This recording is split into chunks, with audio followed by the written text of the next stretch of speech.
about U-boats and convoys and all that kind of stuff. And what I wanted to do is tell you about two specific convoys and how bad the convoy fights got at times.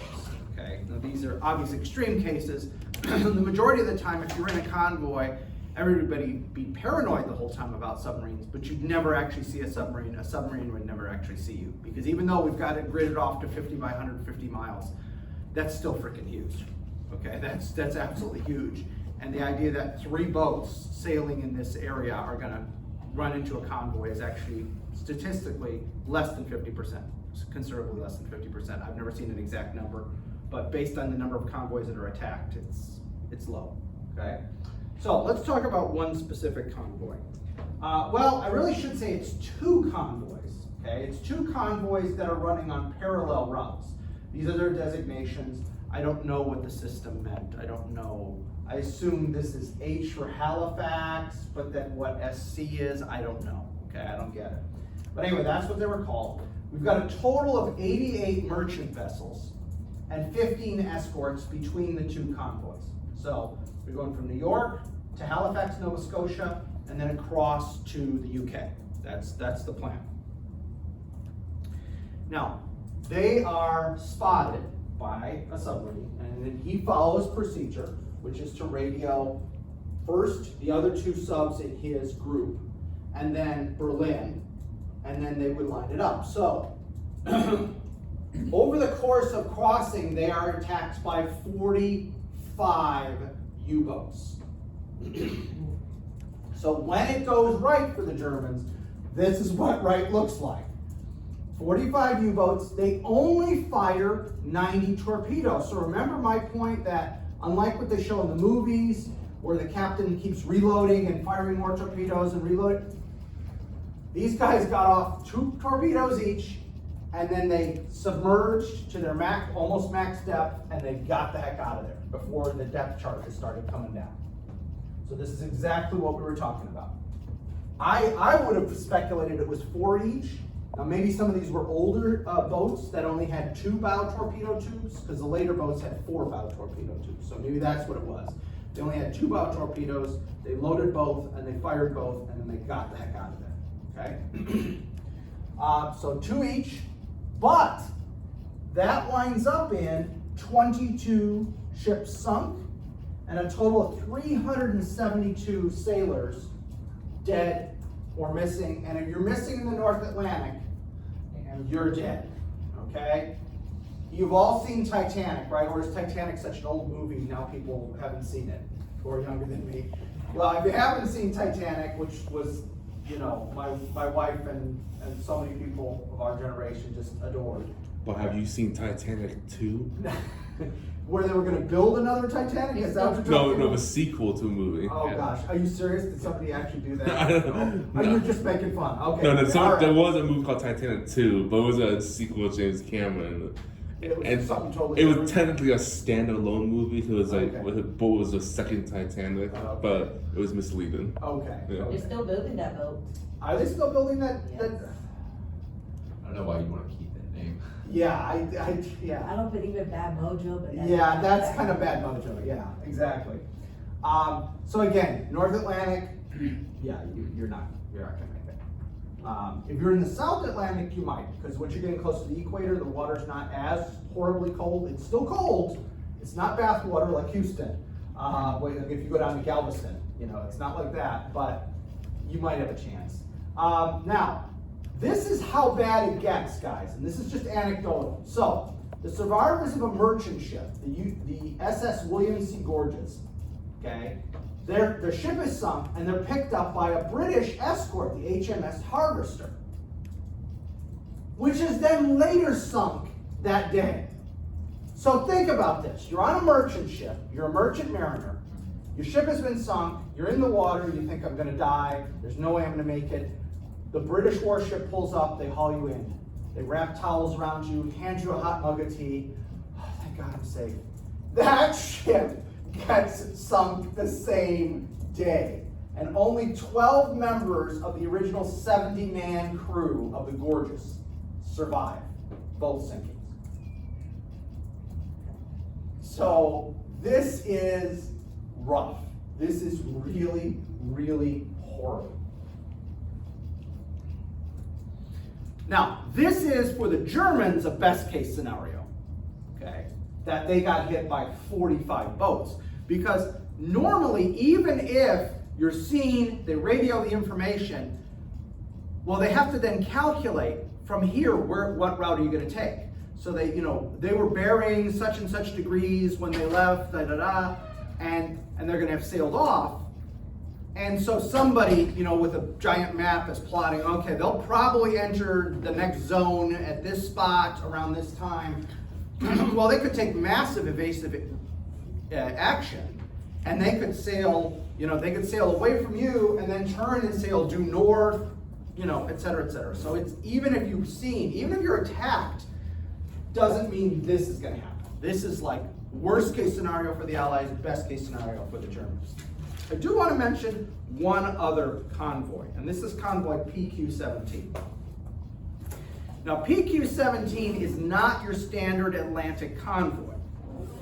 This is a convoy going from Iceland, and it's going to go around Scandinavia, over the top of Scandinavia, to go to the Soviet port of Murmansk, okay, which is in the Arctic Circle, or pretty doggone close to the Arctic Circle.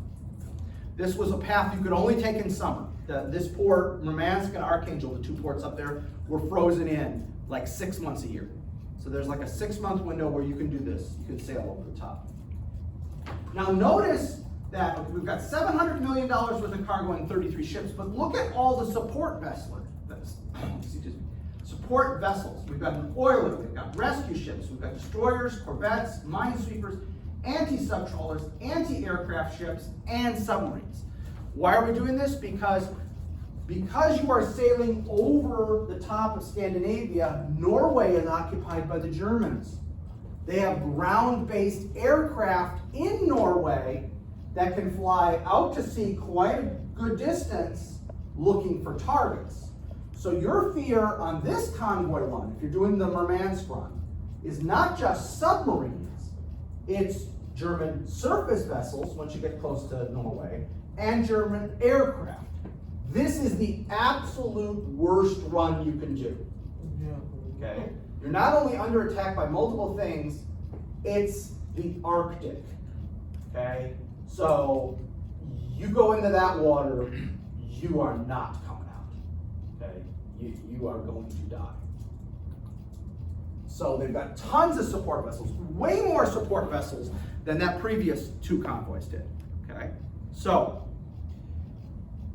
how successful are they? Well, only 1/3, 11 of the 33 ships actually make it to Murmansk. Oh, and by the way, they're going to have to go home, which means they're going to have to run the gauntlet a second time. Do you know how many survived like that? Oh. 153 mariners are lost. 250,000 tons of material, including 3,500 trucks, 200 aircraft, 435 tanks. Guys, that many trucks and that many tanks is an entire armored division worth of vehicles. You could literally create an entire armored division from those trucks and those tanks. That's how many vehicles we're talking about. If you had that many vehicles, all you'd need is men, and you got a division. And 200 planes is nothing to sneeze at either. It gets worse.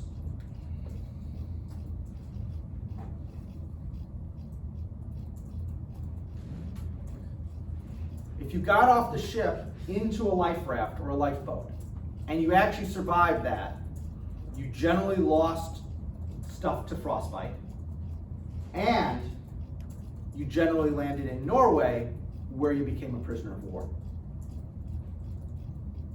I assume they didn't give you blankets and tea. So this one is the most dangerous I would argue that is the single most dangerous. The Iceland to Murmansk or Iceland to Archangel, both of those ports are in the up there. So. Those are the worst. I mean, if they wanted to fly the Soviet Union, why they didn't use the Vladivostok? Vladivostok, they do. Oh, They do. The problem with the Vladivostok run is we're at war with the Japanese. Oh, the Japanese Navy is still, Yes. Yes. So the problem with the Vladivostok route, which is again, he's right, the Pacific. Why not just ship things across the Pacific to Vladivostok and then fly a train across the Soviet Union? It's much further both at sea and on land, because then you have to load it on a train and send it all the way across Russia. So it's a lot more expensive from that point of view. Plus, we're at war with the Japanese, so we arranged this deal where even when it's American ships, they're flying Soviet flags so that the Japanese don't attack them. But it's still really dicey, because if the Japanese, oh, didn't see that flag, sorry. So, yeah. So there's no perfect route. The Soviet Union, getting anything to the Soviet Union is tricky. And the one other route they would try to do is across the Atlantic, through the Mediterranean, and then through the Black Sea, and then from the Black Sea, dropping stuff off in either the Caucasus or later on when Crimea is liberated in the Crimea. But again, that's problematic because the Germans control the Crimea until late 43, I think. So you can try and get to one of the ports in the Caucasus, maybe, but the Germans control a good chunk of the Black Sea, so how many German vessels? There's no perfect route. They also try and do it sometimes through the Mediterranean, down the Suez Canal, through the Red Sea, up over Arabia, and then through Persia, or today Iran, and through the Caucasus. That's another route they try. And that one also is, every one of these is probably, everyone sucks, but it's just degrees of suckage, I guess. Which one you prefer? Yeah, exactly. Did they try Alaska? Yes, we'll do some there, but we've got our own problems in that, remember, a couple islands in the Aleutians are captured by the Japanese and held. Kiska and Attu, two of the islands in the Aleutian chain that extends out there, are actually occupied by the Japanese for, about 2 years. So there's the fear, how many Japanese aircraft are flying out of Kiska and Attu, and there's no easy way. Yes? Even though in 1942, after the Midway battle, the Japanese Navy is still existing? Oh yeah, no, see that's the thing, that's kind of the myth about Midway. Well, Midway is a huge strategic victory. And we can look back and say, war's over, Japanese lost after the Battle of Midway.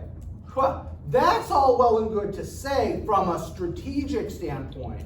Tell that to the Marines and the soldiers and the sailors who still have to fight their way across the Pacific at the tactical and operational level to get to Japan.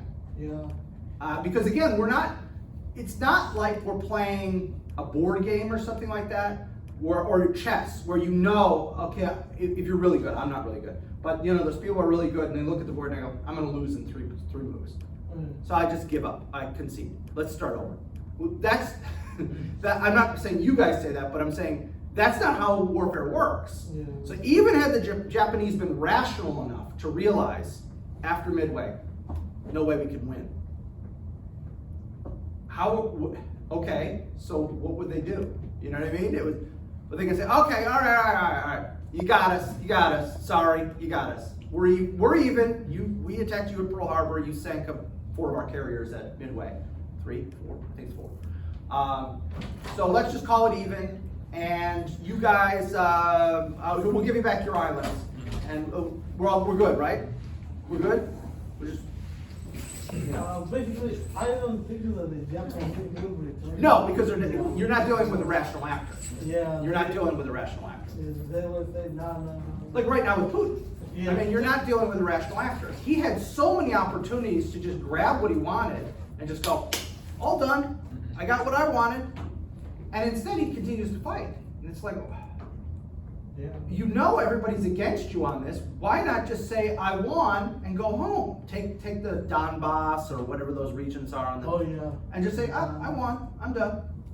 But you're not dealing with a rational actor. I'm not saying he's insane, I'm just saying, I'm not saying he's not insane either, I'm just saying we're not dealing with a rational actor. Yeah. You got the right mindset. Yes, yes.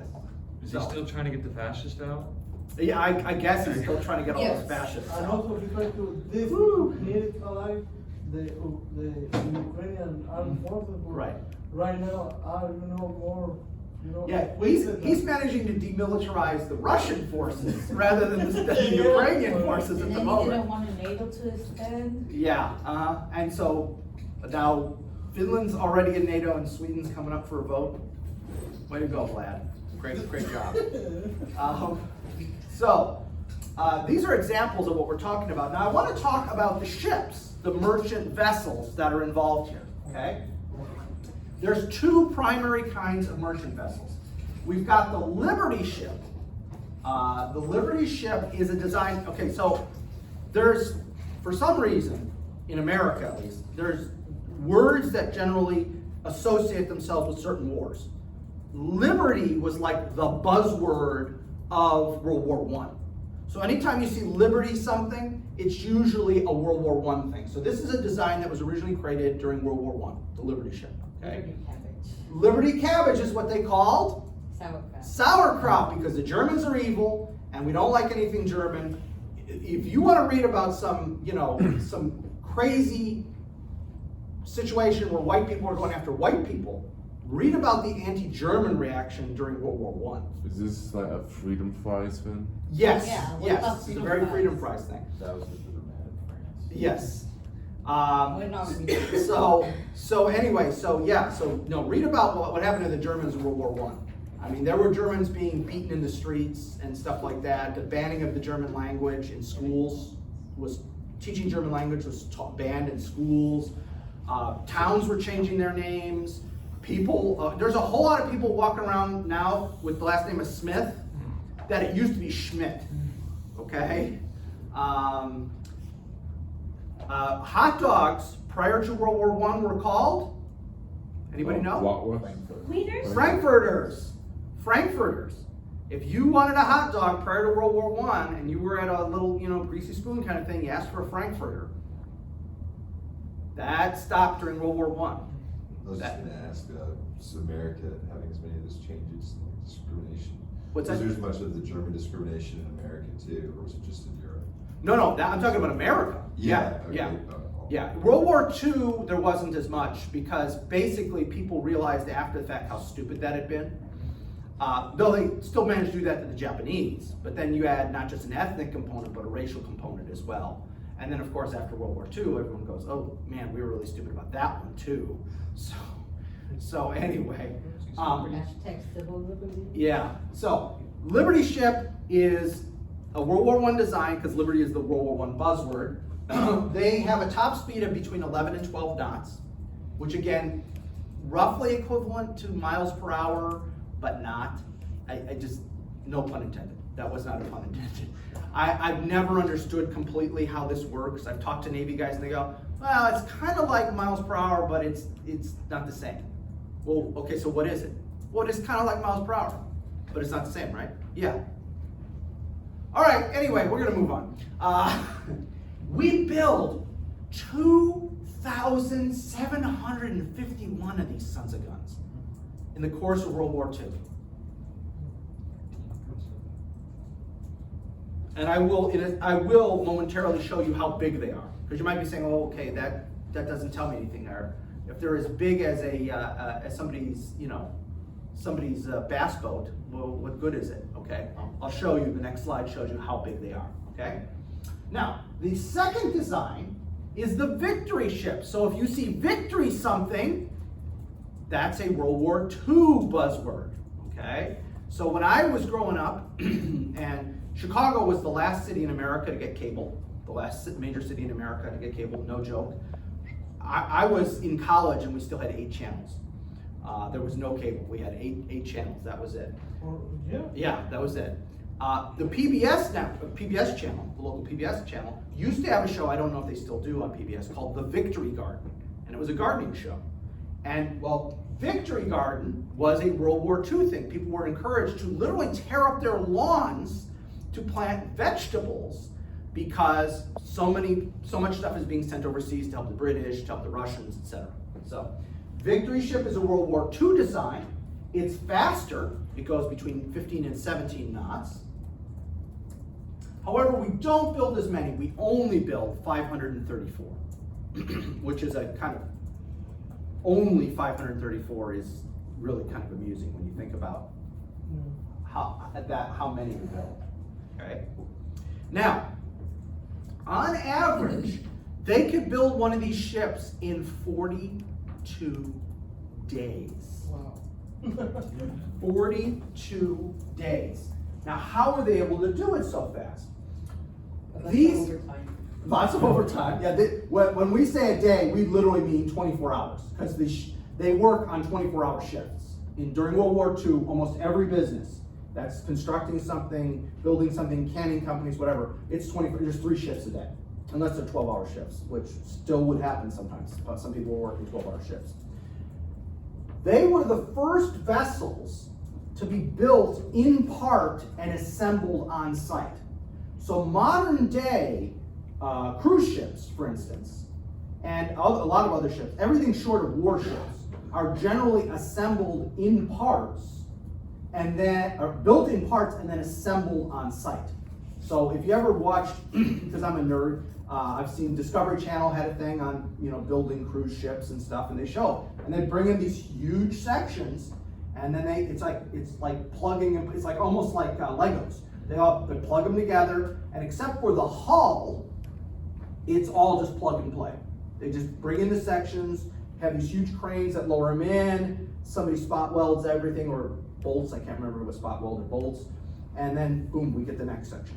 So these were the first ships to do that, which is now a common building practice in maritime construction, except for warships. They don't do that for warships. But for civilian maritime construction, that's how they build ships. Well, this is the first time we ever did that, and that's how we're able to reduce these to 42 days. In addition, they experiment for the first time with welding rather than riveting the hulls. Now, a rivet is where you get a piece of metal white hot, and then you put it up against the 2 pieces of metal that it's supposed to bind together. And you get it in there, and basically it fuses because it's so hot. When it's pounded in, it fuses with the 2 pieces of metal to join them. And this is really hard. It can come apart, but it takes like being hit by a 16-inch shell or something like that to usually pop a rivet. Okay. Well, they start experimenting with welding rather than riveting, and they discover in some of the early ships the welds don't take. So there are several Liberty ships that make their way part of the way across the Atlantic Ocean and then just go and sink in minutes. So they have to go back and redo and inspect welds, and they eventually will perfect welds that work in ocean environments. But there are some enormous disasters at the beginning. There are, I think it's 3 or 4 ships that literally will just halfway across the Atlantic just split in half and sink. And take almost the entire crew with them because it's so sudden. They're sailing along and then snap, and then there's nothing holding the water on either side, down they go. Okay? So, happens a few times. Now, as a publicity stunt, one of the shipyards that's building a Liberty ship decides to shut down production of every ship save one. And they want to see if they use every man they have, and women, everybody they have, how quickly can we build a ship if every single one of our employees just works on one ship? And the record was the SS Robert Peary, which was built in 4 days, 15 and a half hours. They built the entire ship in 4 days, 15 and a half hours. And she survived. I looked her up, because everyone always teases me when I put this up. Oh yeah, how long did she last at sea? No, she survived. She survived. She made multiple voyages. She never broke apart or anything like that. I think she survived the war, if I remember correctly. Okay. On average, by 1943, somewhere in America, we're finishing 3 ships every day. Now, hold on, was that with everybody helping together? No, this is just normal 24-hour shifts, but somewhere, and now remember also, there used to be a lot more shipyards than there are now. I mean, there really, relatively speaking, there are very few shipyards left in America. It's like a half dozen. Whereas in those days, everywhere there was a port, there was a shipyard. Okay, so I'm sure Houston/Galveston had its own shipyard, and I'm sure there was a couple in Louisiana and Alabama and Mississippi, all along the coast. There's shipyards everywhere.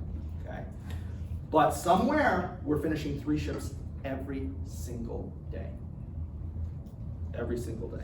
I'm Now, guessing like we're please. drastically faster. Than What's that? We're drastically faster than any other country, right? Yes, absolutely, and I'll show you how many we ultimately produce. That was the merchant ships you saw, but like other kinds of ships too, okay?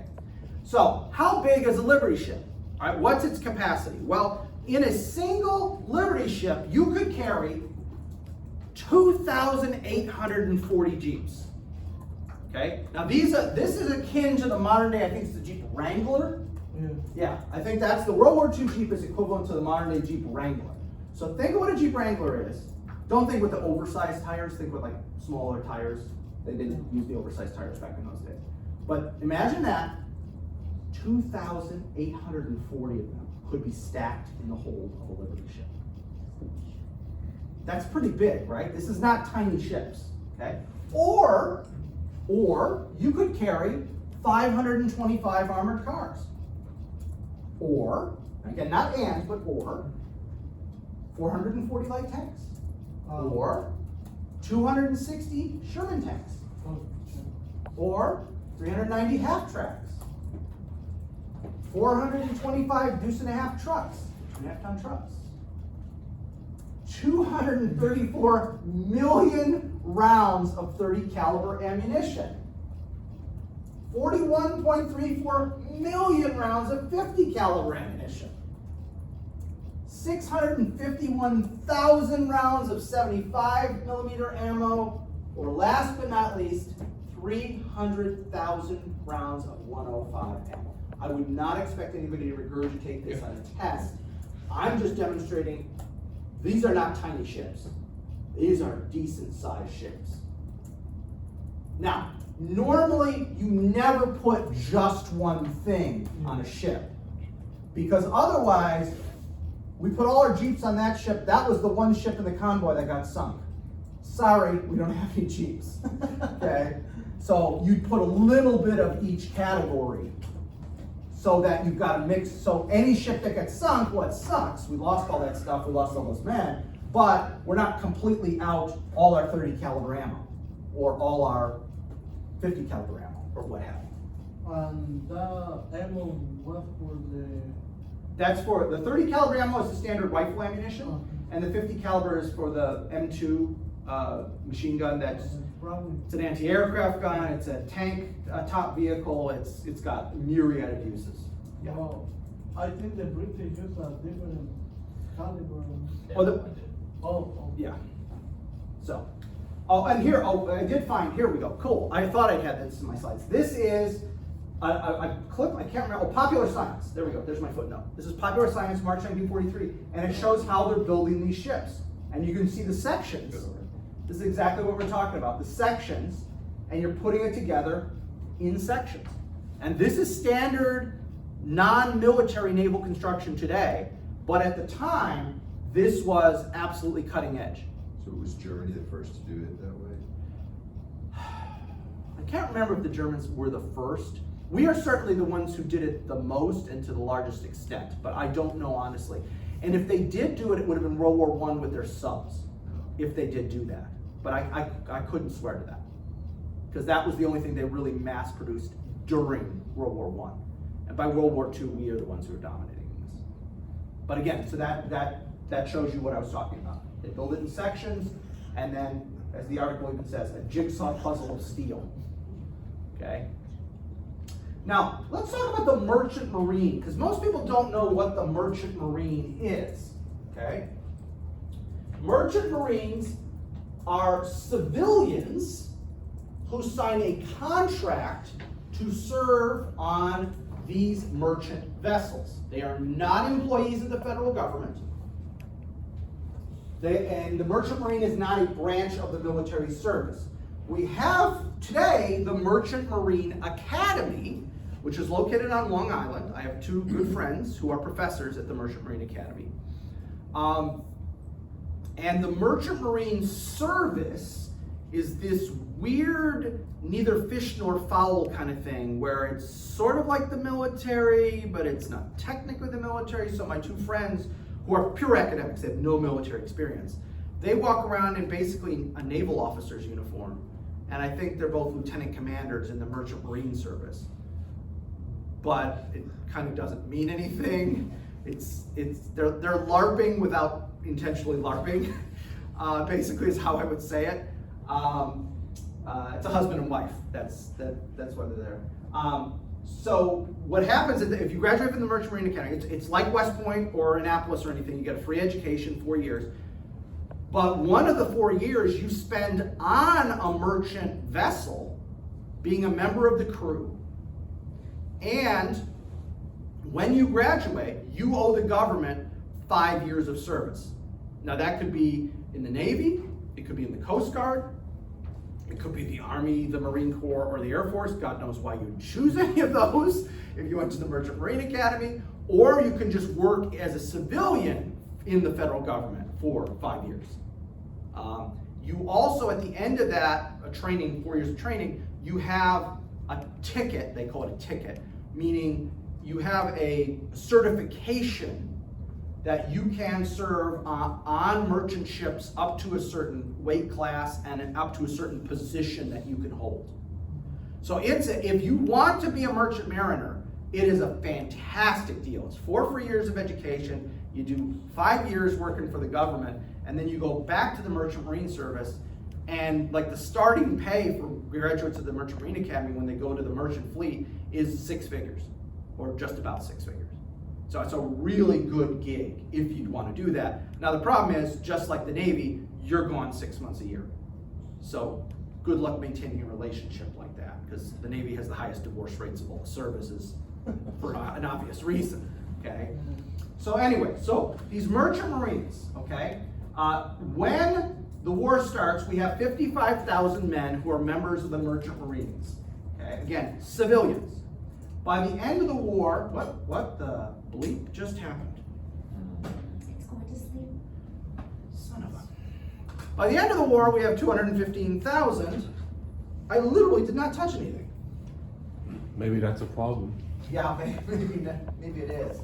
Maybe you didn't like your comment on the Merchant Marine. I guess the computer has some relatives that work for the Merchant Marine Service, and they're outraged by my comments.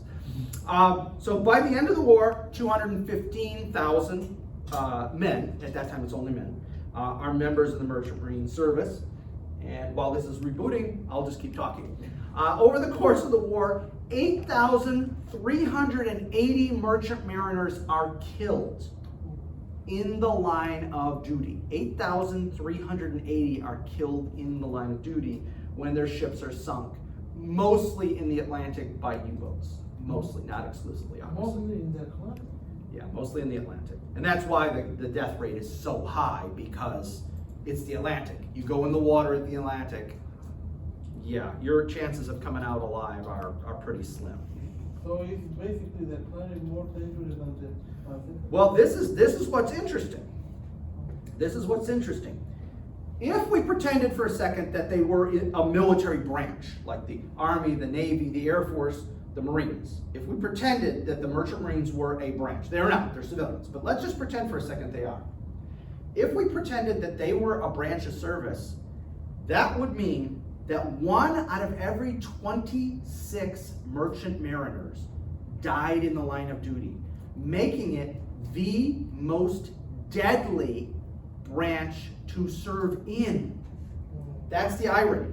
Now, not when you compare it to Marine riflemen, okay? Yes, if you just compare it to Marine riflemen, it's worse.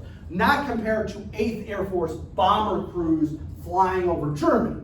No, that's way more dangerous. But if you say the entire Army Air Corps, or the entire Marine Corps or Navy or Army, it's actually more deadly. Let's see if I can pull up the slides. It's actually more deadly to be a member of the Merchant Marine Service, which is shocking because most people don't even know what it is, don't know it exists, and even if they have a vague clue of what it is and that it exists, they still don't know how it operates. So, If we were to go to war again, will we use the merchant marines? well, we do. In Vietnam, we use the Merchant Marines. In Korea, we use the Merchant Marines. The difference is in those wars, unlike World War II, it wasn't this desperation. You know, there wasn't this sense that, there we go. It wasn't the sense that, oh my God, we gotta get these supplies or people are gonna die. So that's why we've heard of the Merchant Marine in World War II, but most people, if they even knew it existed in World War II, they think, oh, that's something that went away. Oh no, it still exists. Now, one of the interesting differences now too, I'll throw this out, is that today, most American flagged vessels, the officers are Americans, the crew are almost never Americans. The crew are almost always non-American nationals. The largest single group, I don't know if they make up a majority, but the largest single ethnic group are Filipinos. Filipinos, based on our relationship with the Philippines, Philippines used to be a Commonwealth of the United States. Filipinos overwhelmingly crew American flagged vessels. So if you are on a merchant marine ship, a good percentage of your crew is almost always gonna be Filipinos. And then there are other ethnic groups as well, but that's the single largest. It may not be the majority, but it's the single largest group, okay? On average, if we average it out for the whole war for the United States, 33 merchant vessels are sunk every week, okay? 33 vessels are sunk every week over the course of the entire war. Another thing I'll point out about these guys is generally, the guys who became merchant mariners couldn't serve in the military. They tended to be guys who were too young, too old, or too infirm to be able to serve in the military. So the irony is, a lot of these guys who are dying are guys who could have sat out the war. They were under no obligation to serve. They could have worked in a factory somewhere, made good money, helped the war effort, but not heard a shot fired in anger. So, this is going to be an old reference, so maybe nobody will get it. Does anybody know about the TV show called Columbo? That was in the 1970s. With Peter Falk was this kind of slovenly detective who would solve mysteries. You know, it's Just standard. one more thing. Yeah, just one more thing, sir. Johnny Cash was in an episode. Was he? I didn't know that. Yeah. So anyway, Peter Falk had a glass eye. He had lost his eye, I forget whether it was an accident or something, as a child. So he had a glass eye.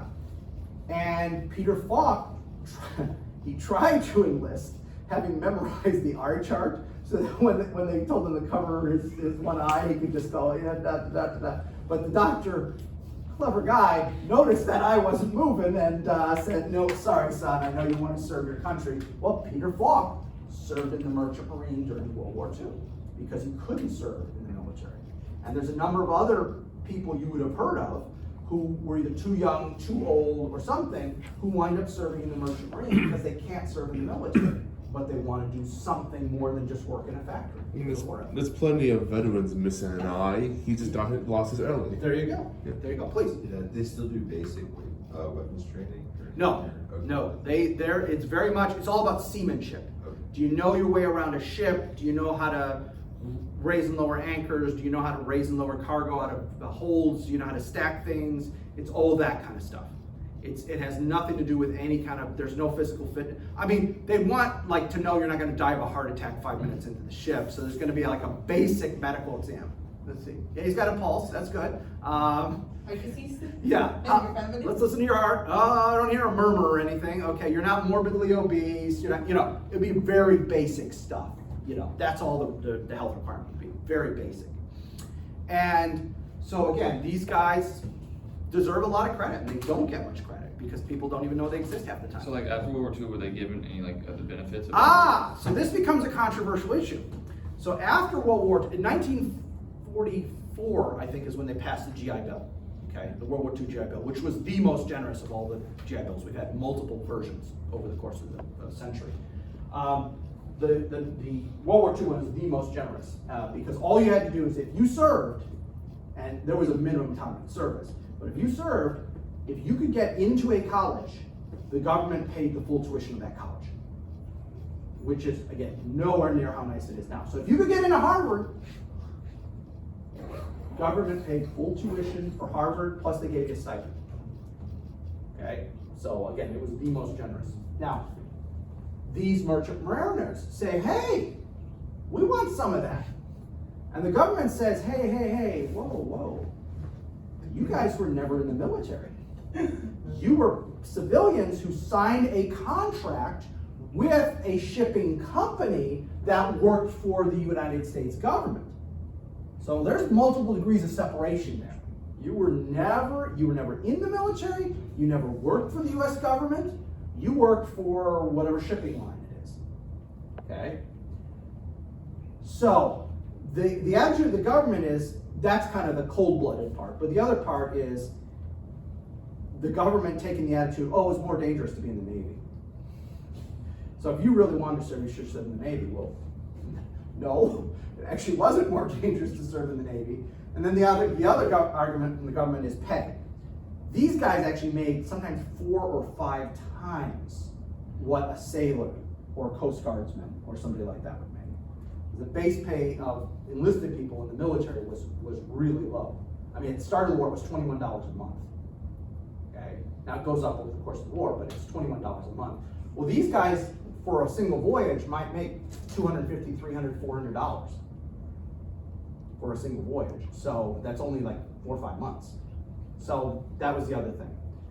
Now they kept fighting it, and they kept getting pushed back. And finally, during the 1980s, when Ronald Reagan was president, Reagan and Congress reneged a little, and gave in a little, sorry, the opposite. And they said, okay. If you were a merchant mariner who served during World War II and were injured in the line of duty, we'll give you limited VA benefits, okay? By that time, of course, a good chunk of these guys, because they'd been too old to serve in the military, had already died off. It was mostly just the really young guys that were looking for benefits at that point. And ironically, quite a few of the young guys, after they turned 17, had enlisted in the military. So some number cruncher in the government did the numbers and said, well, this is only going to affect like 1,000 people, or whatever it is. So fine, we can pay for 1,000 guys to get VA benefits, because the other 4,000 guys that think they're going to qualify, well, they already enlisted in the military later on, so they got VA benefits anyway. So what difference does it make? So they get limited VA benefits at that point, and I only know about that, by the way, because my dad worked for the VA at the time, and so I remember him telling me about that story. Well, that sucks. Yeah. So now, how tough are the merchant mariners? Let me give you one last thing on the merchant marine, and then we'll move on. I want to talk about Merchant Mariner Lieutenant J. Lopez. Okay, J. Lopez is a merchant mariner. He's an officer. I don't know. I could never find enough about him to know if he graduated from like an early version of the Merchant Marine Academy or what. But he's an officer on the ship. So he is aboard the SS Barbara, which is sunk on the 7th of March, 1942. He's rescued by one of those flying boats, those aircraft that can land on the water. Okay, a PBY. Okay. Then he's on board the SS George Calvert, which is sunk on the 20th of May, 1942. It was a Liberty ship on its maiden voyage. He gets into a lifeboat. Thankfully, they were near enough to nice water that they're able to make it to Cuba. Okay, so he survives again. Then he's aboard the SS Thomas Ruffin, which is sunk on the 9th of March, 1943. This is a Liberty ship, and it's 175 miles off British Guiana. It's returning from the Suez Canal. It did that route, remember I talked about down the Persian Canal? Okay. So it sunk off the coast of Africa. Again, warmer water, that's why he's able to survive. And then he is aboard the SS Cape Mohican on the 21st of August, 1943, which is torpedoed but not sunk. They're able to be towed, the ship is salvaged, and they get towed back to the island of Malta in the Mediterranean, okay? So this guy is on board 3 ships that go down that he survives, and a 4th that is torpedoed but doesn't sink. Is he lucky or unlucky? Well, that's what I always think, I always think if like, hey, Lopez is on the ship. Which Lopez? J. Lopez. Oh man. I don't know if I want to sail on the ship. Either that or stand right next to Lopez. I like have a tether to him, because if the ship goes down, he's going to survive. So I want to be with him. Okay. So yeah, I always thought that about it. Now that he was asked, he was interviewed, because he became kind of semi-famous at the time for the fact he kept surviving all this. And he was asked, like, what gives? And this is what he said. I'm sorry the print's a little small, but I wanted to get the whole quote in there.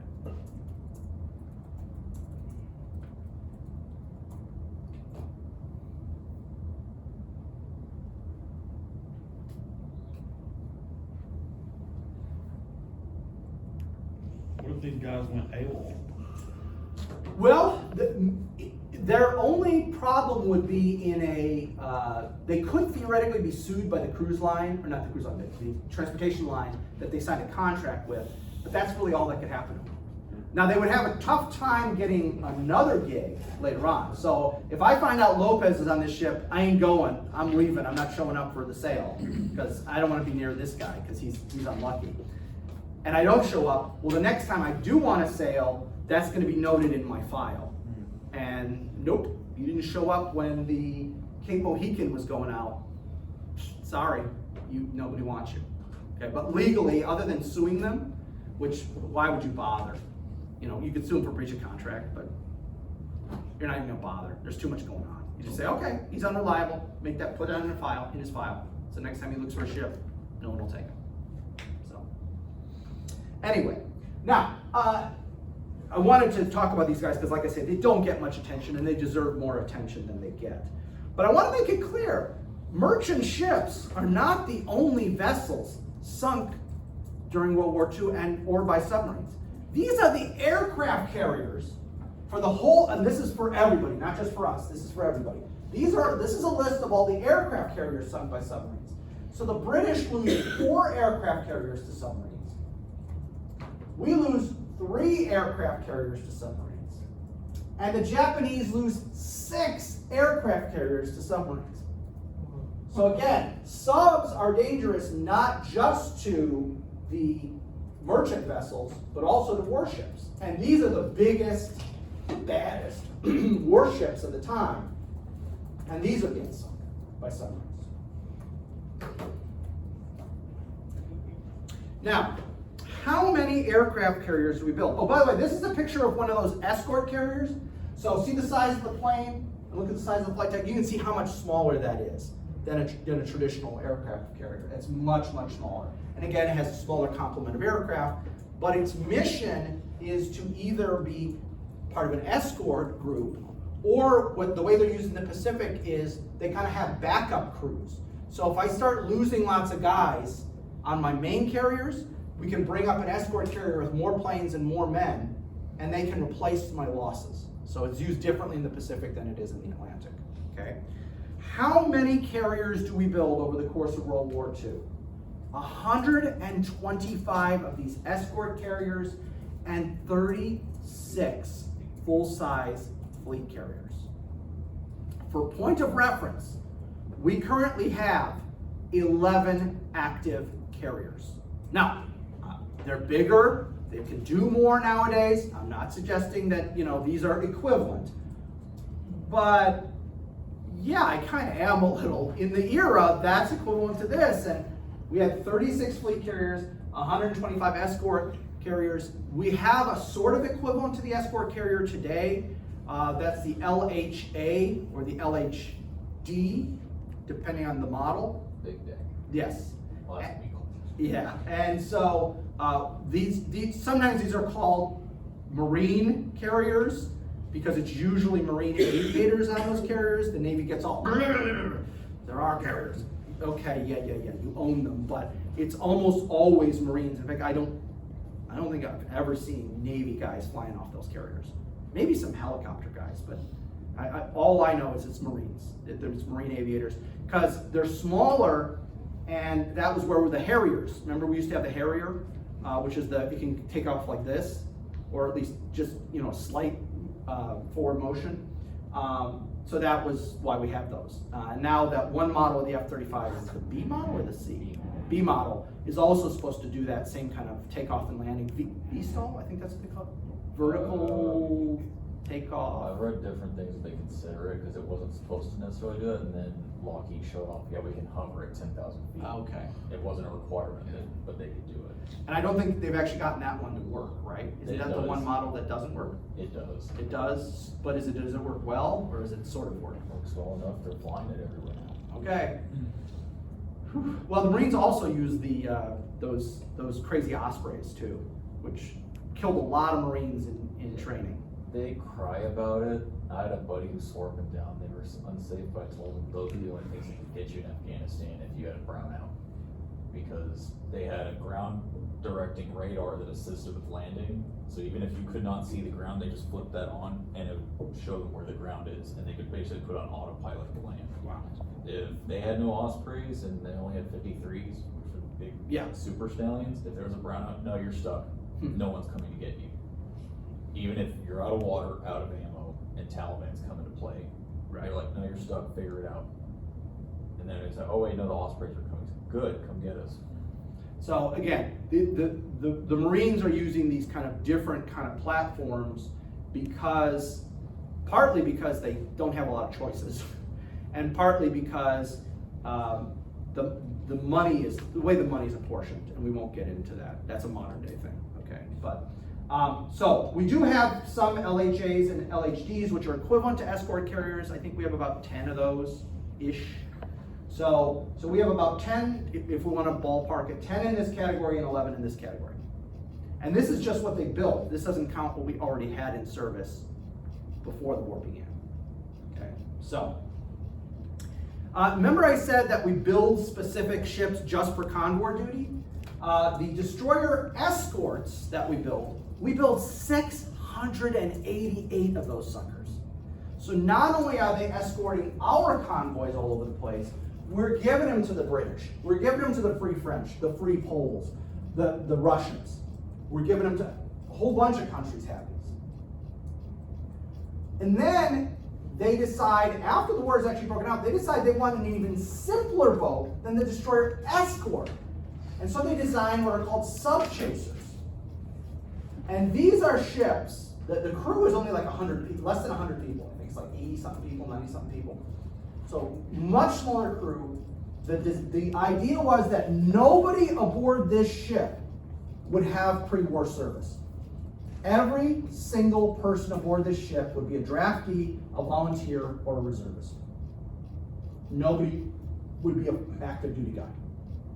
So they made it as simple to run and repair and operate as possible.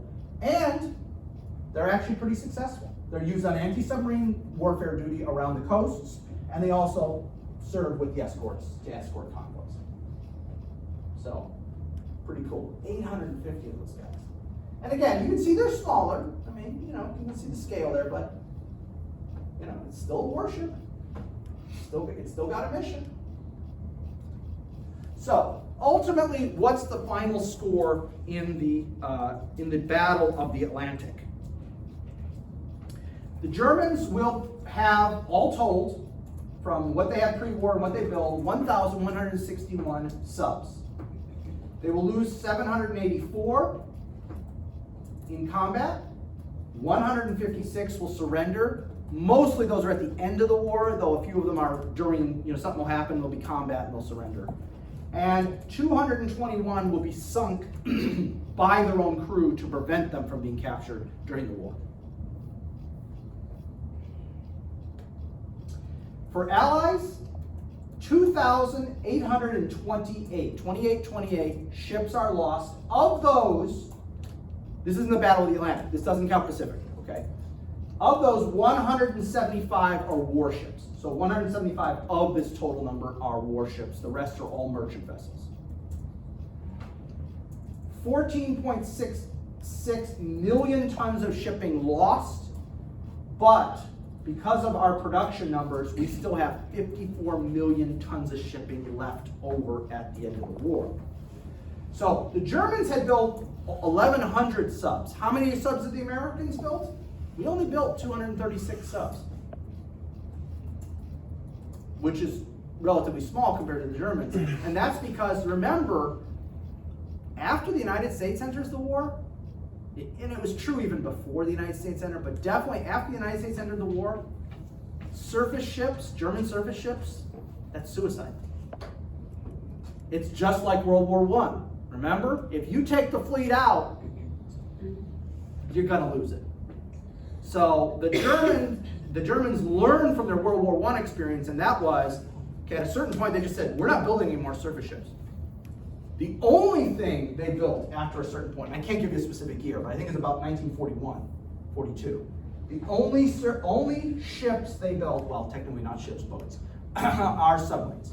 They built no more surface ships because they realized every time they took a surface ship out to sea, it's being attacked from the air, it's being attacked by the British, and then once the Americans are in, it's being attacked by the Americans.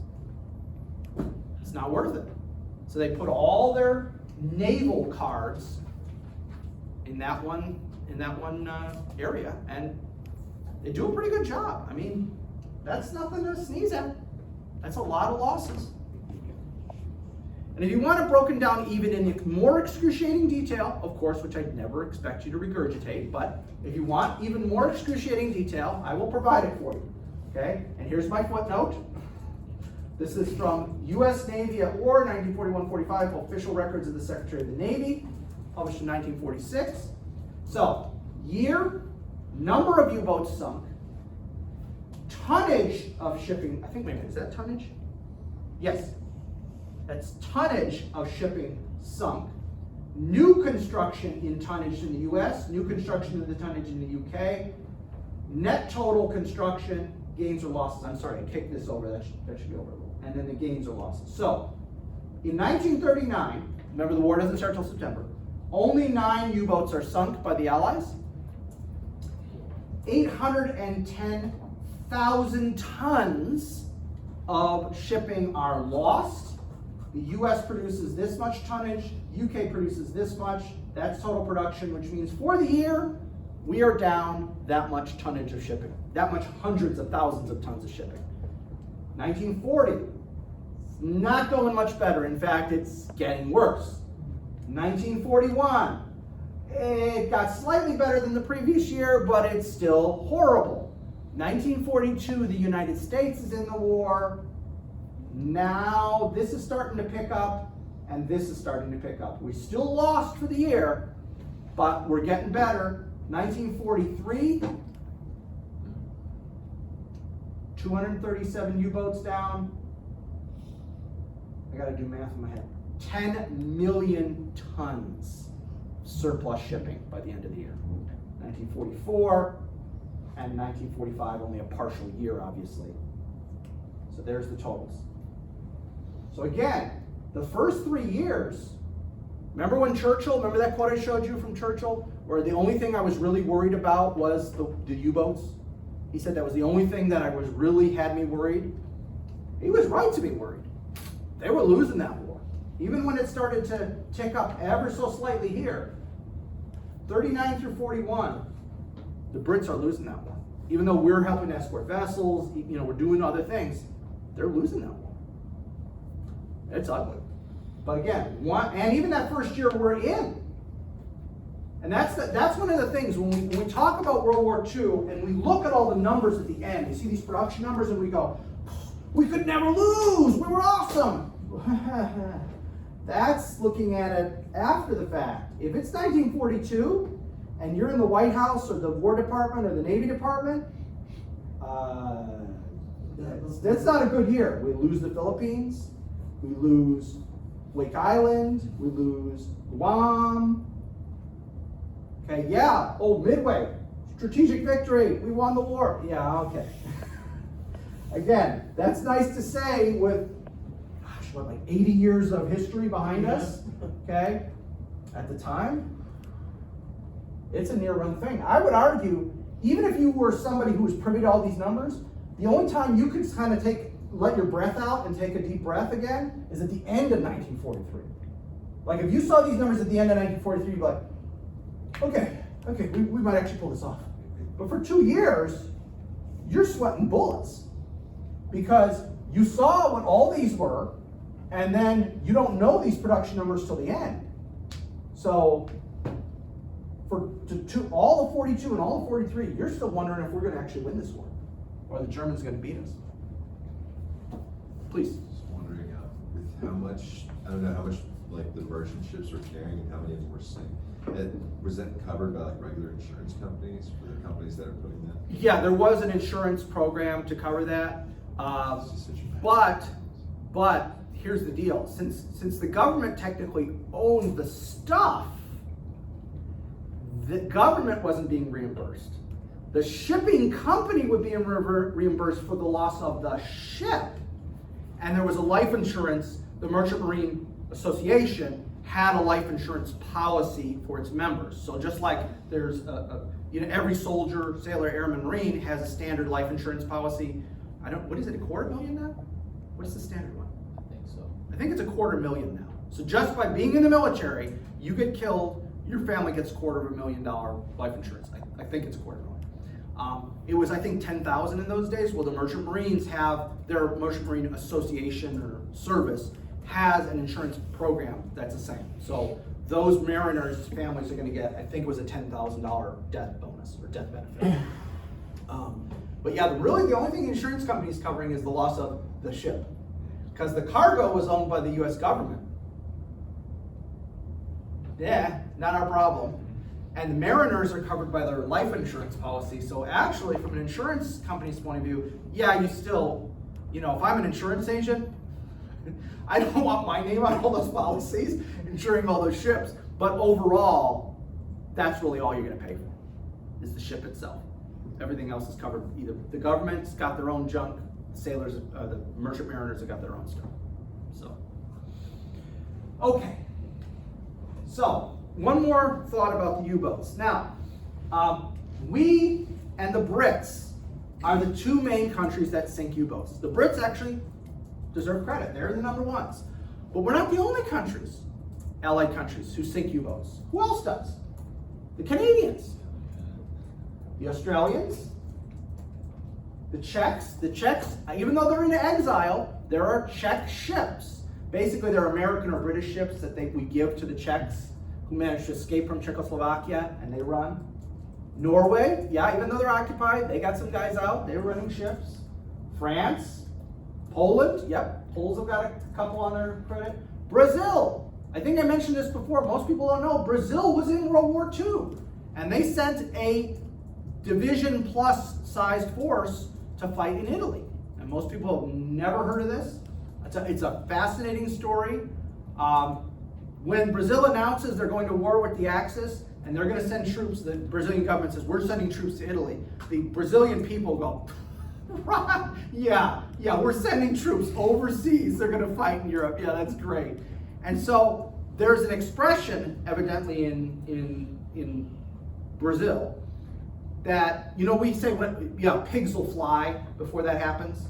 The expression pigs will fly? Yeah, when pigs fly. When hell freezes over. We have these couple expressions. The expression in Brazil is when snakes smoke. I don't know why, but pigs fly is pretty stupid too. So pigs fly is no stupider than snakes smoking. But anyway, that's the expression. So in Brazil, after the announcement's made, we're sending troops to Europe, the Brazilian populace is like, yeah, when snakes smoke.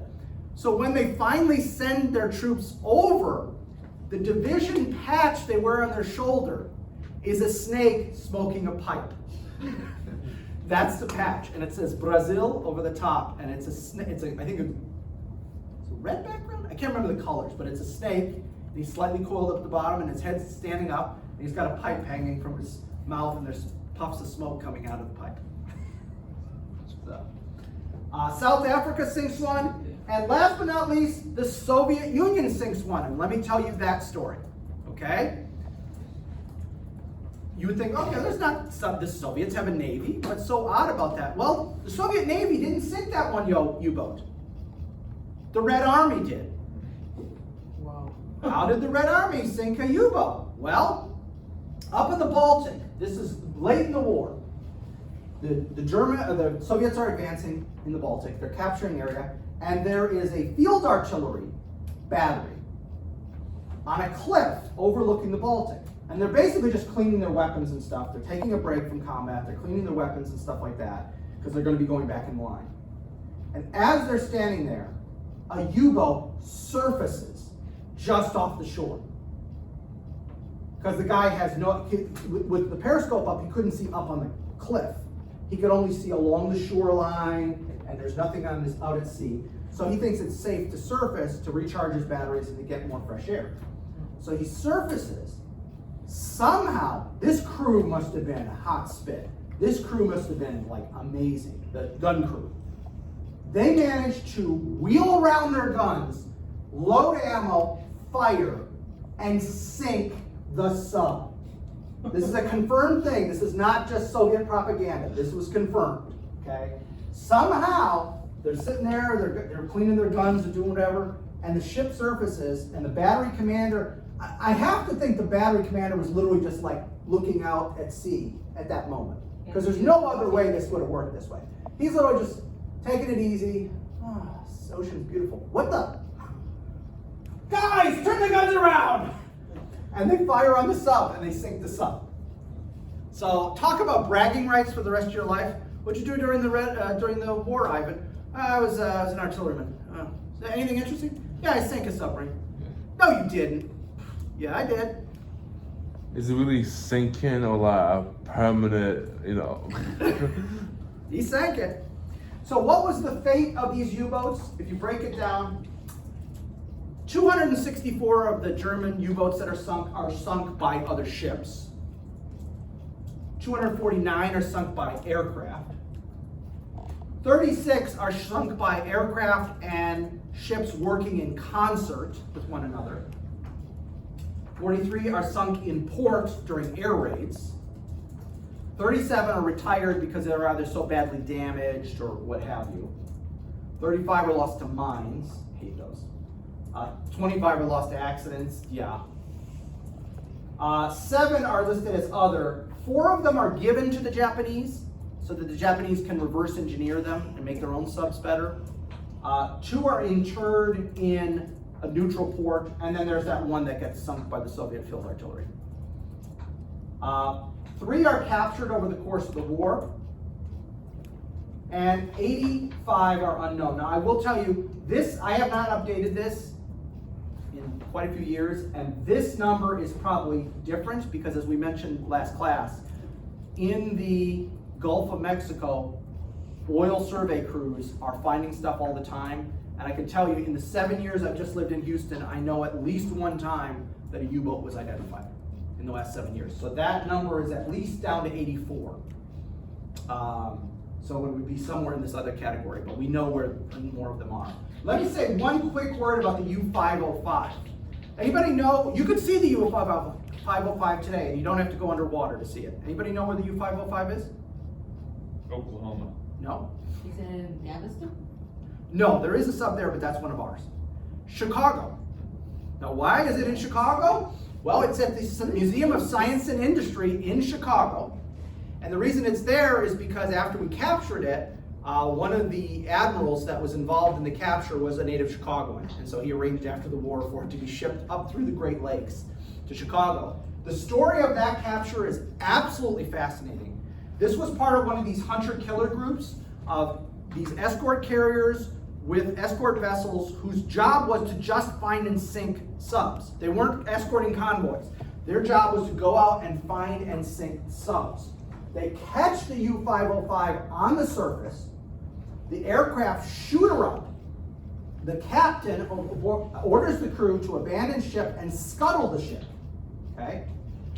So, the batteries, these huge batteries that they have, they've got explosives on these batteries, timed explosives ready to go off. And believe it or not, I'm not making this up, there is in the bottom of a sub literally a valve that can be opened. It's like a bathtub plug that you can open. Because when you're in port, when you're in dry dock especially, they can open this up and drain all the water. Water just starts to accumulate inside the ship, underneath the deck plates. And so they need a way to cycle all that out when they clean the ship and so forth when you're in port. So they unscrew this thing. So this boat has got explosives rigged to detonate, and it's slowly sinking because somebody just pulled the plug. The hunter-killer group that's getting at them, these guys jump in a whale boat. This is one of these, like a power boat. And these sailors jump onto this sinking, about to explode ship, run below decks where there's no lights on. They're using those crappy military-issue flashlights to disconnect the explosives and to seal the hole. And there's footage of this. You can go on YouTube and find the footage of these guys going out to this boat that's half sunk. You can see it's going down by her stern already. And I saw an interview with the guy, with one of these guys, and he says, you know, we jump in, and he says, when you got to the lower part of the sub, the water was almost waist deep. He said, that's how deep it was.